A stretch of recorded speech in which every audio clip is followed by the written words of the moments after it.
Coming to you from the Detroit Regional Chamber Mackinac Policy Conference, taped at Grand Hotel. Hi, I'm Paul W. Smith. Welcome into Comcast Newsmakers. A pleasure and a privilege to welcome the President of the University of Michigan. And we are happy to have Mary Sue Coleman sitting here, not wearing any blue or amazing blue. And I just realized orange, like that's Syracuse, I think. Well, I have my M pen on. Oh, and you have your blue glasses. All right, there you are.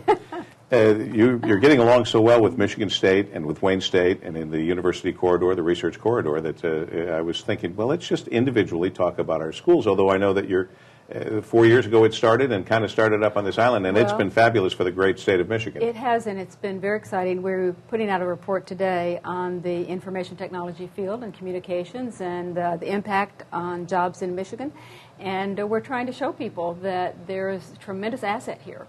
And we're trying to build on the asset, and I'm very pleased with the way it's gone over the last 4 years. Excellent. Well, that's good to know. But what about Ann Arbor? How are things in Ann Arbor?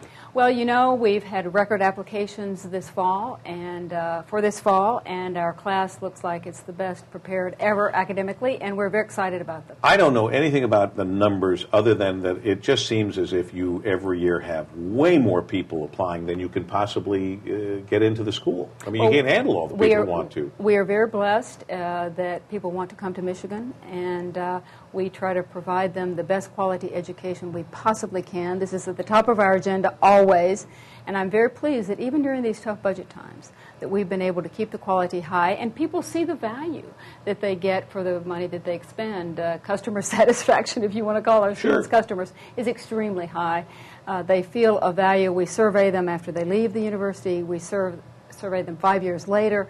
And we're very pleased that they feel like that what they got out of their college education was very valuable to their careers. And you're dealing with, and we've talked about this before with you, and we did this with Alan Gilmore from Wayne State, and of course Luana K. Simon from MSU, and the fact that there are only 2 states in the last 10 years that have seen a cutback, a reduction in money from their state into their state universities, and unfortunately we happen to be one of those 2 states. That's right. That's right. It's been very tough. Very, very difficult. You know, we've become more efficient, and that's possibly silver lining here, but after a while, I think what you have to realize is that the state needs to make more investment. Those states that are doing well and that are growing are making investments in higher education. It's all about talent. It's all about being competitive.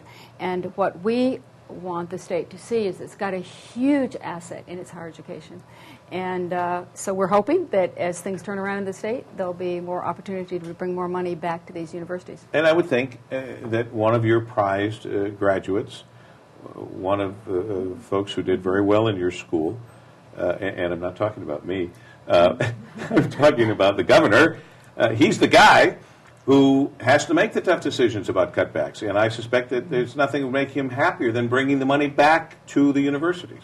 Well, I think that's right. He certainly benefited from having a great education, and he understands the value of higher education. And so we are looking forward to him, as the state economy gets better, is to recommending those investments again. And I'm totally convinced that's what will happen. Well, I am too. Because he fully understands the importance. Yes. And again, if we bring it back to the University Research Corridor and the businesses, and we spoke earlier with the business leaders of Michigan, you know, with Doug Rothwell, you guys are all in this together, and we are all the beneficiaries of you all getting along, working together, and being successful. We are, but I don't want to minimize the fact that it's not only the University Research Corridor, it's other higher education institutions as well, community colleges. We have connections with universities all over the state. While we find ourselves to be most alike and complementary, you know, we don't prevent anything from developing, because we think the collaboration theme that the governor has really spoken about over and over again is the way for this state to be successful in the future. Madam President, Mary Sue Coleman, University of Michigan, always a pleasure to see you. Thank you.